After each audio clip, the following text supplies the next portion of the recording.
அனைவருக்கும் வணக்கம். Welcome to my channel. எல்லாரும் எப்படி இருக்கீங்க ஃப்ரெண்ட்ஸ்? நல்லா இருக்கீங்களா?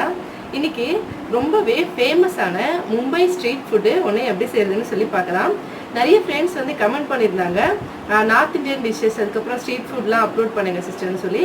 கமெண்ட் பண்ண எல்லா ஃப்ரெண்ட்ஸுக்குமே ரொம்ப நன்றி. இதே போல் எப்போவுமே எங்களுக்கு சப்போர்ட் பண்ணுங்கள். உங்களோட சப்போர்ட் எங்களுக்கு ரொம்ப முக்கியம்.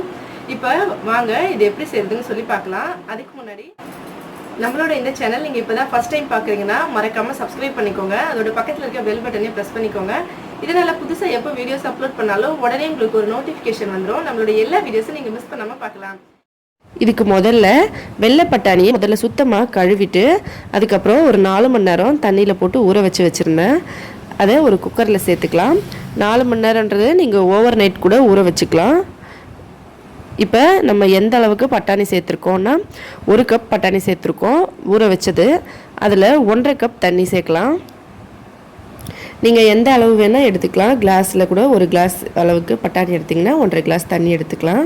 கொஞ்சம் மஞ்சத்தூள், உப்பு சேர்த்து இதை மூடி ஒரு 5 விசில் மீடியம் ஃப்ளேமில் வேக வச்சுக்கலாம். உருளைக்கிழங்கு வேக வச்சு தோல் உரித்தது ஒரு 7 உருளைக்கிழங்கு எடுத்து வச்சுருக்கேன். அதுக்கப்புறம் ஸ்பைசஸ் வந்து நம்ம விருப்பப்படி சேர்த்துக்கலாம். இதெல்லாம் சேர்க்க வேண்டாம் அப்படின்னு நினச்சிங்கன்னா உப்பு மட்டுமே நீங்கள் சேர்த்து பிசைஞ்சிக்கலாம். அப்படி இல்லைன்னா கரம் மசாலா, மிளகாத்தூள், உப்பு இது 3 டேஸ்ட்டுக்கு ஏற்ற மாதிரி சேர்த்து நம்ம இதை நல்லா மேஷ் பண்ணிடலாம் ஃபஸ்ட்டு.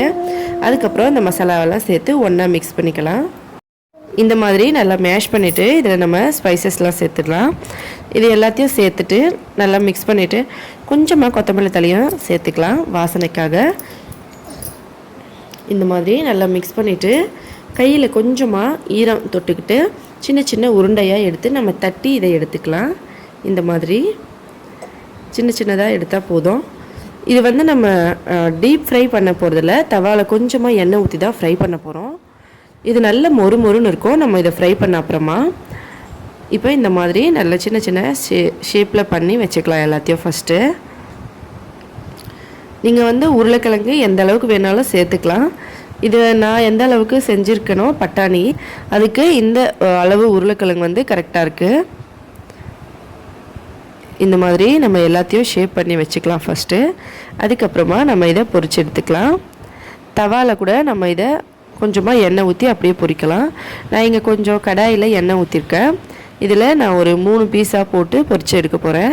நீங்கள் தவாவில் பொரிக்கிற மாதிரி இருந்தால் அதில் ஒரேடியாக கூட 7-8 பீஸை வச்சு பொரிச்சு எடுத்துக்கலாம். பொறுமையாக சேருங்க. உருளைக்கிழங்கு ஃப்ரை ஆகட்டும். இங்கே பார்த்திங்கன்னா நம்ம வேக வச்சுருந்த பட்டாணி நான் ஒரு 5 விசில் வச்சேன். அதுக்கப்புறமா ப்ரெஷர் நீங்கின அப்புறமா தான் எடுத்திருக்கேன்.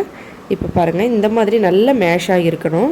நம்ம நல்லா கொலன்னு இருந்தால் தான் இதுக்கு சூப்பராக இருக்கும். இப்போ இதை ஒரு கிண்ணத்தில் எடுத்து வச்சுக்கலாம். இந்த பக்கம் பார்த்திங்கன்னா உருளைக்கிழங்கு லைட்டாக ஒரு சைடு வெந்திருக்கு. இந்த மாதிரி திருப்பி போட்டு எல்லா சைடும் நல்லா வேக வச்சு எடுத்துக்கலாம். இந்த மாதிரி நல்ல கலர் சேஞ்ச் ஆகிருக்கணும், ப்ரௌன் கலருக்கு. அப்போ தான் இது நல்லா கிறிஸ்பியாக இருக்கும். இப்போ இதை எடுத்துடலாம். இப்போ நம்ம இதை எப்படி பிளேட்டிங் பண்ணுறதுன்னு சொல்லி பார்க்கலாம்.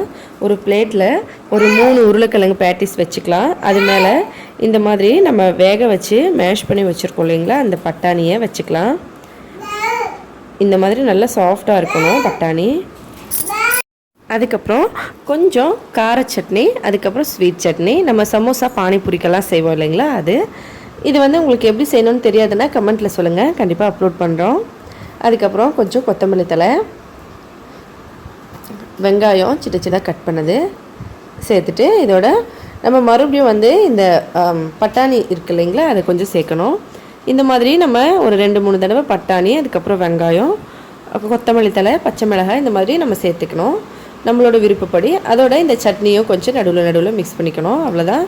இவ்வளோதாங்க, ரொம்ப ஈஸியாக ரெடி ஆகிடுச்சு. இது வந்து நல்லா மொறுன்னு இருக்கும் அந்த உருளைக்கிழங்கு நமக்கு இதோட சாப்பிடும்போது.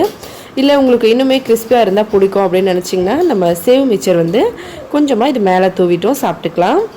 ஆனால் இதை இப்படியே சாப்பிடலாம், ரொம்ப நல்லாயிருக்கும். கடைசியில் உங்களுக்கு நல்ல காரமாக இருக்கணும், இன்னும் கொஞ்சம் நல்ல மசாலா ஸ்பைஸியாக இருக்கணும்னு நினச்சிங்கன்னா சாட் மசாலா ஒரு 1/2 ஸ்பூன் அளவுக்கு அதை மேலே தூவிட்டு நீங்கள் சாப்பிட்டுக்கலாம். இல்லை உங்களுக்கு சாட் மசாலா கிடைக்கல இல்லை அப்படின்னா கரம் மசாலா கொஞ்சமாக சேர்த்துட்டு சாப்பிட்டுக்கலாம். அவ்வளோதாங்க, இது ரெடி ஆகிடுச்சு. கண்டிப்பாக ட்ரை பண்ணி பாருங்கள். உங்கள் எல்லாருக்குமே இதோட டேஸ்ட் ரொம்ப பிடிக்கும். ரொம்ப ஒரு டிஃப்ரெண்ட்டான ஸ்ட்ரீட் ஃபுட்டாக இருக்கும். ட்ரை பண்ணி பார்த்துட்டு எப்படி இருந்ததுன்னு சொல்லி கமெண்ட்டில் சொல்லுங்கள். இதை மார்னிங் பிரேக்ஃபாஸ்ட்டாவோ இல்லை ஈவினிங் ஸ்நாக்ஸாவோ சாப்பிடலாம். கண்டிப்பாக ட்ரை பண்ணி பார்த்துட்டு சொல்லுங்கள். இந்த வீடியோ பிடிச்சிருந்தால் லைக் பண்ணுங்கள், ஷேர் பண்ணுங்கள், மறக்காமல் சப்ஸ்கிரைப் பண்ணிக்கோங்க. நன்றி.